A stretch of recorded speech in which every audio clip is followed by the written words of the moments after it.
Hi guys, so I'm craving for milk tea right now. And pinipigilan ko talaga, char. Pero gusto ko talaga guys, so let's go.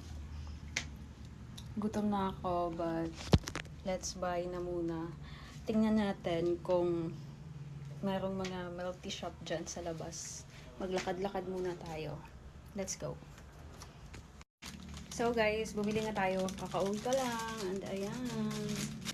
So ice cream yung nabili ko guys instead of milk tea kasi wala na daw silang pearls. And ayoko ng milk tea na walang pearl guys. So let's try this.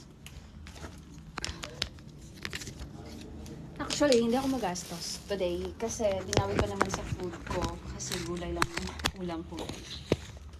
So, try na muna natin kung masarap lang.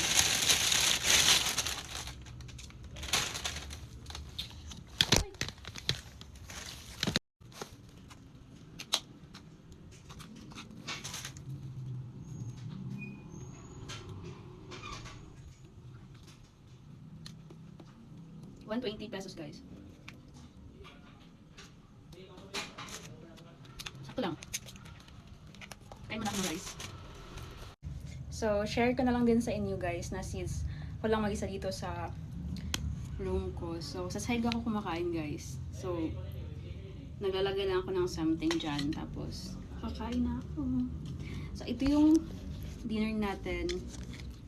Ito yung dinner natin today. So, yung ulam ko guys is, since nagtitipid nga ako, so nagluto ako kanina umaga pa to guys. Ito lang yung ulam ko. So, agahan, sa lunch, at sa dinner. Actually, naubos na siya. Gulay yan guys. Pero, konti na lang siya. Pero okay lang yun. Kasi, pumili ako nito.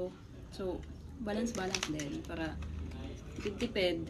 Makatipid guys. Yun yung gusto natin. Makatipid.